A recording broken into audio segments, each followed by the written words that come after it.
Hello and welcome to Prism of the Past, a semi-weekly series about historical events, people, and situations, from the fascinating to the forgotten.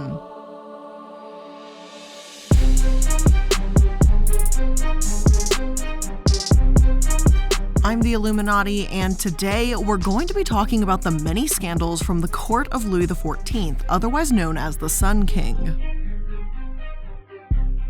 Now, I had seen a few articles and things that said that he had an absolutely just insane court and that things going on inside the royal world were absolutely bonkers during his reign, so I wanted to take a look and see what's fact versus what's fiction.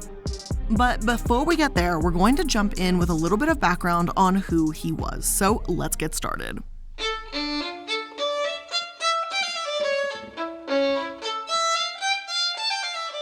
To begin, Louis was born on September 5th, 1638. He was born in Saint-Germain-en-Laye in France.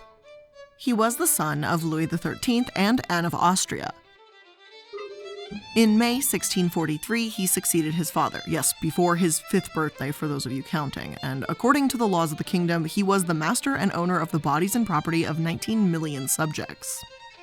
He was also a neglected child, given over to the care of servants. One source states, over the course of his childhood, Louis XIV was primed as a leader, receiving a practical education rather than a scholarly one. Louis XIV's godfather, Italian-born Chief Minister Cardinal Jules Mazarin, was responsible for tutoring the boy in history, politics, and the arts. Louis XIV's governor was appointed to keep watch over the lad, but incidents like young Louis XIV's near drowning indicate that the monarch was overlooked as a child, as if not a ruler in the making. In 1648, when Louis XIV was still shy of a 10-year-old, the Parliament of Paris rebelled against his chief minister. In an attempt to overthrow the crown, they waged a civil war called the Fronde against its supporters. Throughout the long war, Louis XIV suffered many hardships, including poverty and starvation. To Louis XIV's relief, Mazarin finally achieved victory over the rebels in 1653. After the Civil War ended, he began to build an elaborate administration as Louis XIV stood by and observed his mentor. Louis married in 1660 to Marie Therese of Austria. Although he had fallen in love with Mazarin's niece, he chose duty over love, and Marie was apparently a popular name at the time. One account of Louis XIV's court decisions describe her as such. Our queen was excessively ignorant, but the kindest and most virtuous woman in the world. She had a certain greatness in her manner and knew how to hold a court extremely well. She believed everything the king told her, good or bad. Her teeth were very ugly, being black and broken.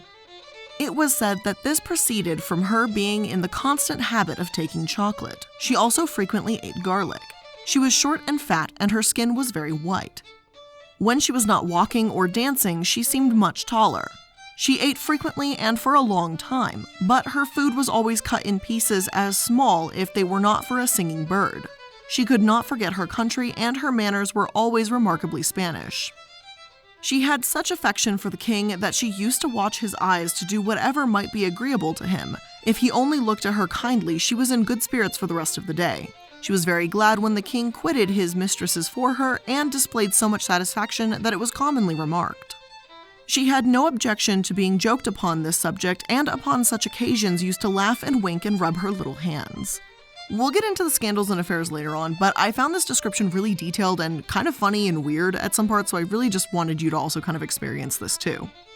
Anyway, when Mazarin died a year later, they were married in 1661, and he was able to take control over the French government and reform France to his own vision.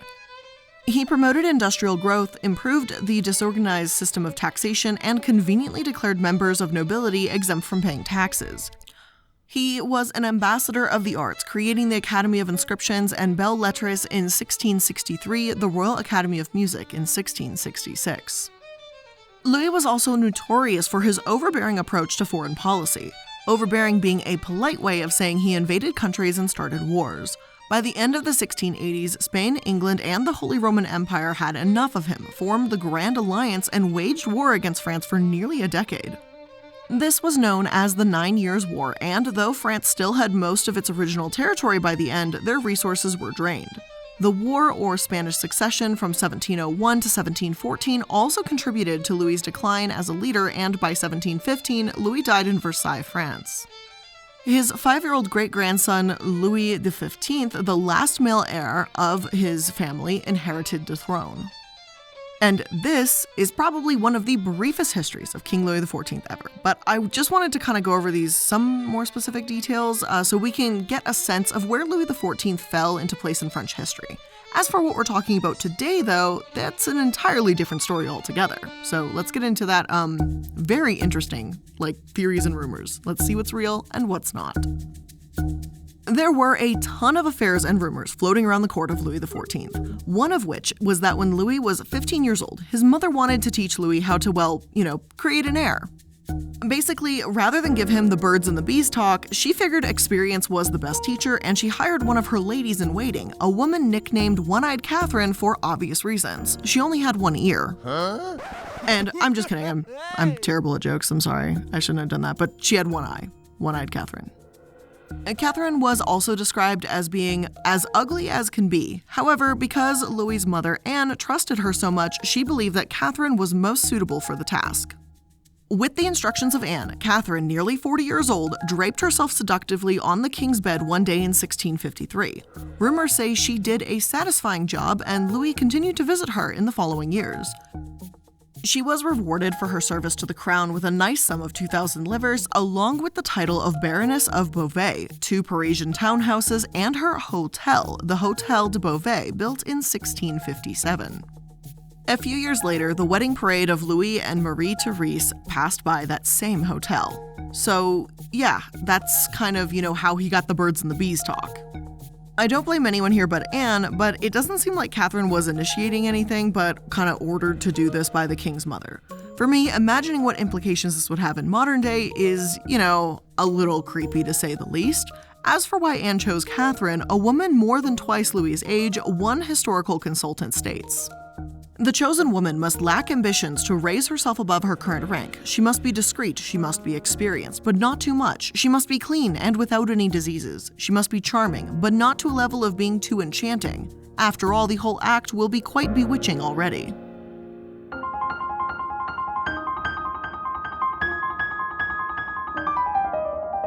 Now, this is far from the only strange event that occurred within castle walls, of course. Another story says that Queen Marie had an affair and gave birth to Louise Marie, known as the Black Nun of Moret.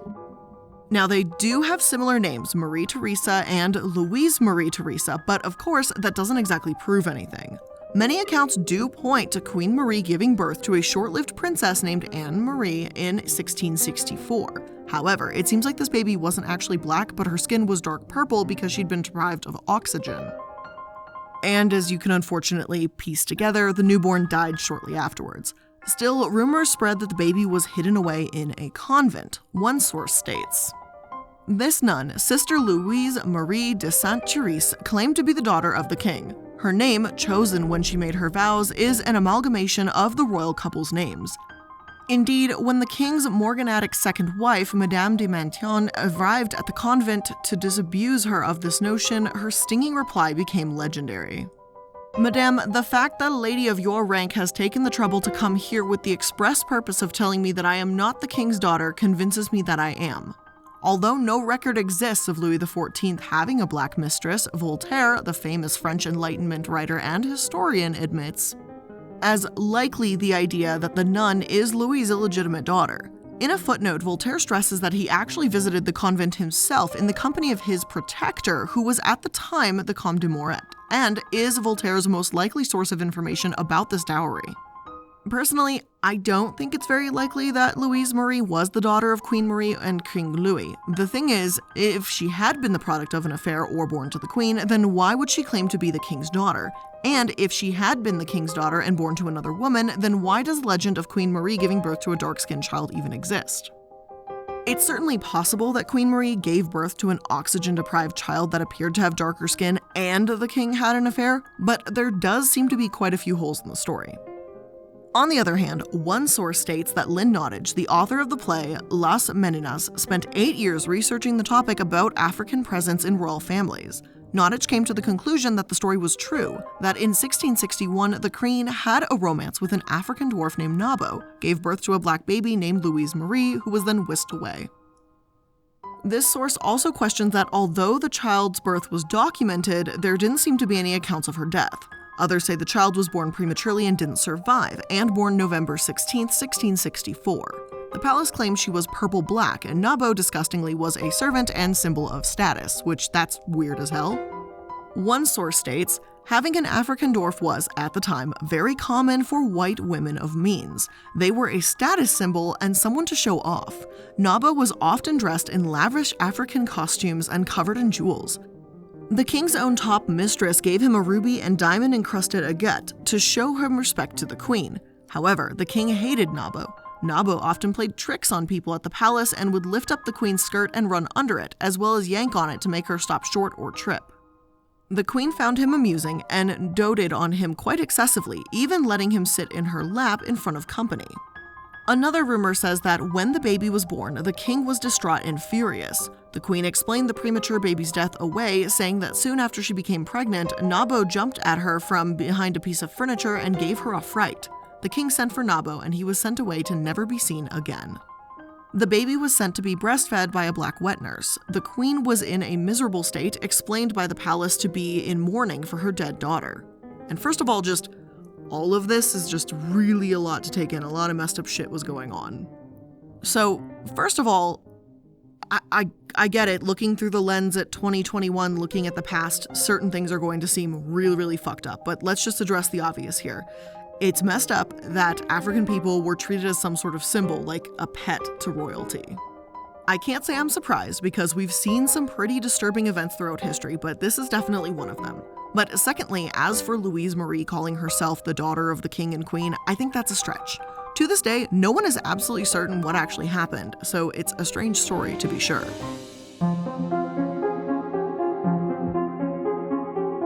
Yet the rumors of affairs continued, not just among Louis and Marie, but of the people on their court too, according to my source. Guy Armand was known as one of the most handsome men in Louis XIV's court. Better known as Armand, the Comte was bisexual and easily drew attention from both male and female partners. Armand and his sister were members of the household of Duke and Duchess d'Orleans, Philippe and Henriette, the king's brother and sister-in-law. Armand and Philippe had a close relationship, though it was reportedly not a balanced one. Philippe cared deeply for his lover and friend, but Armand was more interested in chasing Philippe's power and money. Armand showed the Duke very little respect, even kicking him during a masked ball. The greatest disrespect Armand showed Philippe was sleeping with his wife, Henriette. It was at Philippe's request that Henriette and Armand began getting to know each other better, but they took things much further than intended. They kept their affair hidden, but barely. In fact, there was one incident that involved Philippe coming up the stairs to Henriette's rooms unexpectedly, at which point Armand hid behind a door while a valet tried to cover for the lovers by making a scene. In the chaos, Armand was able to slip away unseen. So Armand slept with both Philippe as well as his wife Henriette, but Philippe didn't know much about the latter relationship. And I mean, I'm all for a husband and wife doing what they want, and if that means bringing someone else into the relationship, that's cool, but all parties should probably be aware of what's going on, otherwise it sounds really messy, and it turns out it was dual infidelity with the same person. It's interesting. Gutenberg actually has an entire book online about the memoirs of the court, and I'm not gonna lie, at moments like these, it almost feels like I'm sharing some incredibly juicy gossip as opposed to a historical event. But hey, it's 400-year-old gossip and it's in the book, so I don't think anyone can say it's like hurting someone now. Another source actually affirms this affair and states this. Armand was considered the handsomest man at court for quite some time, but was also known to be vain, occasionally superficial, and contemptuous. A handsome man at court was almost obligated to take lovers, and so he did, both male and female. Among his mistresses, he counted the wife of Philippe, Henriette of England, which caused quite a scandal at court since it was thought that he later became involved with Philippe as well. Armand even courted Louise, but was smart enough to never be too passionately in love, and as such managed to keep on Louis XIV's good side. After all, the king wanted his mistress to be desired by others, but expected his courtiers to know where the line lay. Like all young noblemen at this time, he was expected to serve time in the military. Consequently, he traveled to Poland, where he later fought the advancing Turkish army. Later on, he would also fight the English and the Dutch. Armand even managed to get wounded in a way that was sure to win him sympathy back home when he lost 2 fingers in the Siege of Dunes. He made a name for himself when he swam across the River Rhine, and his regiments followed suit, after which they fell on the baffled enemy. Now, with his glory secured, he returned to Versailles in 1669. Sadly for him, he did not get to bask long in the light of his glory because he died on the 29th of November, 1673, just 36 years old. Now, by all accounts, Armand wasn't exactly a kind man. He was sleeping with the king's own mistress and managed to get away with it though, so I feel like he must have been one hell of a charmer. Like, this is a pure bard build for sure. But Armand sounds like someone I wouldn't have wanted to be close to, given his values, and he just seems really narcissistic, but I would have wanted to hear his stories, if that makes sense. Not that Armand was the only one lacking etiquette, because apparently one of the king's own mistresses, Louise, the same one, wasn't all that well-mannered either. The story goes that in 1667, Louis was fighting in the War of Devolution, and his mistress, Louise, missed him very much. At the time, she was pregnant with their fourth child, and she wanted to prove her devotion and love to him. Despite being told to stay behind, Louise joined the court and was traveling to meet with the king and told her driver to overtake the queen's carriage. The queen was so upset by this that she vomited, and reportedly even Louis was upset with her actions. Apparently, when the court moved on and could see the king in the distance, she once again had her driver race past the queen's carriage. The two coaches raced hard to reach the king first, with Louise as the winner. But instead of receiving an affectionate greeting from her lover, she heard him say only, "What, madame?" before the queen, before he turned away. And again, I feel like I'm divulging some 17th century gossip right now, but I'm kind of living for it. I guess I can understand that when marriages were born into, for convenience or political reasons, alliances and whatnot, it makes sense that affairs are bound to happen. But a mistress putting herself before a queen in a caravan, I'd say that's a pretty tacky and nasty move. There were other shady or questionable characters around, though, aside from these. One of them were Duc de Lauzun. Now, he was in love with Anne-Marie Louise d'Orleans, the Duchess. She was better known as La Grande Mademoiselle, though. Mademoiselle was a cousin of Louis XIV, and although she received many marriage offers, by her 40s she'd become an old maid of the court. Mademoiselle used to call Louis XIV her little husband. She was even exiled for a time because she took part in the Fronde, the civil war we mentioned earlier, so yeah, she has an interesting tale behind her. Anyway, by 1670, it appeared that she was in love for the first time. His name was Antoine Nopard de Caumont, Duc de Lauzun. She described the days of 1617 and 18 December 1670 as the happiest of her life. She managed to speak to the king about her love for Lauzun, and he answered that he would neither advise nor forbid the marriage. The next day, he consented to the marriage despite the fact that the queen and his brother, who wished to marry her, or rather her fortune, were against the match. Nevertheless, he changed his mind the following day with the words, "King must please the public." Her 3 happy days were over, and she shut herself in her apartments until the beginning of the next year. Lauzun was arrested for no official reason and wasn't released until 1681, when Anne-Marie Louise was forced to sell 2 of the most profitable lands. Reportedly, they did get married eventually, but their relationship was incredibly volatile. After the death of the queen in 1683, she and Lauzun parted ways indefinitely. She told him, "Your life would have been better if I had never seen you, but better late than never." He became angry with her but did not leave until later that day when she told him to get out. On the 15th of March 1693, Anne-Marie Louise fell ill with a disease or stoppage of the bladder. Lauzun asked to see her, but he was refused. She died on the 5th of April 1693. During the funeral, the urn containing her entrails exploded, causing extreme chaos. She was buried in the Basilica of St. Denis.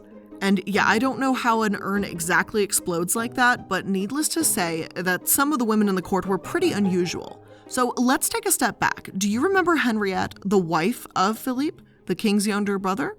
Well, we're going to take a bit of a closer look at her because Henriette had some interesting things going on in her life as well. Now, as for the love life between Henriette, the Duchess of d'Orleans, and Philippe, the king's brother, was in complete and total shambles. Let alone whatever the hell was going on with Armand, Henriette was seemingly very close with Louis XIV, and rumors flew that they were sleeping together, fueled by their private rendezvous. Some sites speculate that her husband, Philippe, preferred men, seeing as he had many affairs with men such as Armand, and his true love was with Chevalier de Lorraine, who he had met during their service in the War of Devolution. Honestly, if Philippe was bisexual or homosexual, that's absolutely fine, and I'm not saying he was, but I'm saying it was fine if he was. But seriously, at least these two could have, not flaunted their affairs everywhere, right? For a time, it was even suspected that Philippe or de Lorraine played a role in her death as well, as many believed that Henriette was poisoned. One source says, Henriette, Duchess d'Orleans, the sister-in-law of Louis XIV, took a drink of her usual chicory water and immediately clutched her side, crying out in pain. Pale and in obvious distress, she was put to bed, but her pains were so severe that she believed she must have been poisoned and asked for an antidote. As her husband, Philippe, rushed to her bedside, Henriette chided him. Alas, monsieur, it is a long time since you loved me, but this is unjust. Alerted, Henriette's lady-in-waiting watched the Duke closely, but he showed no indication of guilt and every sign that he was distressed by his wife's condition. Henriette's physicians diagnosed colic and assured her that she would soon recover, but it was clear that she was dying. Her confessor, however, urged her to accuse no one but to make her death an offering to God. Henriette answered with a shrug. She did not know. In the early hours of the 30th of June, she died. She was 26. At a mass for her soul, Bishop Bossuet conveyed a sense of shock at her sudden death. "O disastrous night, O dreadful night," in which resounded like the clap of thunder the unbelievable words, "Madame is dying, Madame is dead." Now, of course, people still speculated that Henriette died by poisoning, being as young as she was. However, today we can most likely chalk this up to perforated ulcers. The source also says that Henriette may have been suffering from anorexia, as she was extremely thin and even described as bones sometimes, so that most certainly could also have been terrible for her health. And obviously, we can't know that for sure, and I'm not trying to diagnose her, as she was also known to have some stomach issues. I'm just saying that she was truly that thin, and she was in a lot of pain and had a lot of stomach issues. It may have been a contributing factor in some way. But at the same time, other sources point to how her husband's suitors and lovers had been openly hostile towards her, especially Chevalier. When Henriette suspected she'd been poisoned for some time by him, her stomach problems began in 1667, a year after he joined the household, and Henriette began drinking large quantities of milk, a common antidote to acidic poisons in circulation. Then again, if he saw her drinking all this milk and knew that she was suspicious of him, then why poison her? In addition to all the affairs and rumors going around, there were also real documented crimes happening during Louis XIV's rule. One was embezzlement. One man named Nicolas Fouquet was named the superintendent of finance in 1653. He made himself extremely wealthy, and it's not that he was also a poor man to begin with. After Mazarin's death, Jean-Baptiste Colbert, Mazarin's personal intendant and closest confidant, sought to succeed Fouquet as finance minister by destroying his reputation with the king. Colbert revealed irregularities in Fouquet's accounts and denounced the financial operations by which he had enriched himself. Fouquet was arrested in September 1661, and his trial, which lasted 3 years, excited great public interest. Colbert suppressed the papers that would have proved Mazarin's personal responsibility for many of the financial transactions in question, but Fouquet defended himself cleverly, and public opinion turned in his favor.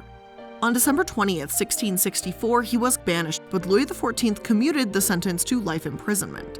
Fouquet was taken to the fortress of Pignerol, where he died before a measure of clemency could be issued. As scandalous as this may have been, it was only the start, just a blip in that timeline. Years later, a much larger event known as the Affair of the Poisons took place. It began in 1677 when Magdalene de la Grange was arrested and charged with poisoning her lover. De la Grange sold potions, poisons, lotions, told horoscopes, and cast spells. She supposedly told prosecutors she had valuable information about other crimes committed by prominent people, and this information was relayed to the king, who ordered Gabriel de Lorraine, chief of Paris police, to investigate further. Other sources say it was 1678 when the Parisian police received a tip warning of a conspiracy to poison King Louis XIV. Either way, in the late 70s they were investigating, and police became convinced that there was a ring of poisoners operating in Paris, leading to accusations of witchcraft and murder. This Affair of the Poisons is now known as one of the largest witch hunts in modern history. One source states, over just 5 years from 1677 to 1682, 319 subpoenas were issued, 194 individuals arrested, and 36 executed. In total, it claimed between 2 to 3 times many as lives as the Salem witch trials across the Atlantic. 10 years later, it began with what appeared to be an isolated case, but then door after door after door opened, eventually implicating rich and poor alike. Even though Louis' court was described as a brothel by some, and no wonder considering what we've gone over, it seems like witchcraft was one sin that they could not forgive, as opposed to infidelity. One woman, Catherine, also known as Louise, was apprehended outside her parish church on March 12, 1679. She was a divineress, a cross between a fortune teller and an amateur apothecary. She would help anyone that had a toothache or a lost treasure. She sold arsenic as poison, poisoned posies, and love potions. She may sound a bit shady, but at the time, these alternative means were sometimes the only option for women. Women were seen as secondary to men and would go to Louise so they could abort an unwanted pregnancy or poison an abusive husband. I'm not saying it's fine to kill someone, but I guess I get it for the time being. Now, her list of clients troubled a lot of people since her confessions seemed to implicate those close to the king, including one of the king's former lovers, whose husband had recently and mysteriously died. 11 months after her arrest, Louise was burned alive. It is said that in her interrogations, she stated, "Paris is full of this kind of thing, and there is an infinite number of people engaged in this evil trade." Of the 36 sentenced to death in this witch hunt, most were decapitated, hanged, strangled, broken on the wheel, or burnt alive. Now, as for Louis' reign after this, there's still plenty that we could discuss, but there's just one more thing of note I'd like to go over. It's rumored that in 1683, when Marie died, Louis XIV secretly remarried a woman known as Marquise de Maintenon, according to one source. Her first marriage was to a poet named Paul Scarron, and she became a widow at a very young age. She worked in Versailles as a nanny to the illegitimate children of the palace. As she became closer and closer with the king, he supposedly fell in love with her. But she was religious. She did not feel comfortable living with Louis XIV out of wedlock. Although there is no concrete proof of the wedding, historians and authors like Aurora van Goethe insist that evidence found in memoirs prove the king quietly married her. There were a few witnesses, and it was all kept as quiet as possible due to her lower status. And the marriage didn't give her a title or a right to the monarchy, but they were still supposedly married. I did dig into this one a little bit, and it does seem that many believe they were in fact married in secret, and Louis would visit her every day in her apartments overlooking the royal palace's courtyard. It's difficult to determine exactly how much influence or power she had over Louis, but it's said that she persuaded him to found Saint Cyr, a school for girls. Unfortunately, this was later converted into a military academy by Napoleon and then later bombed in World War II, so I guess it unfortunately didn't really last. Now, all in all, I know there's a lot more to King Louis XIV's reign, and a lot of it is even horrific, and I'm sure that today was just some of the more laughable elements of the court, and something that I kept kind of seeing and just wanted to explore a little bit more. So I thought this was kind of an interesting thing to look at, and I hope you did too. So if you enjoyed today's episode, make sure that you're liking, following, and subscribing so that you can stay up to date on all of the latest episodes. Thank you so much for making it to another episode of Prism of the Past. I appreciate you being here, and I will see you in the next one. Bye!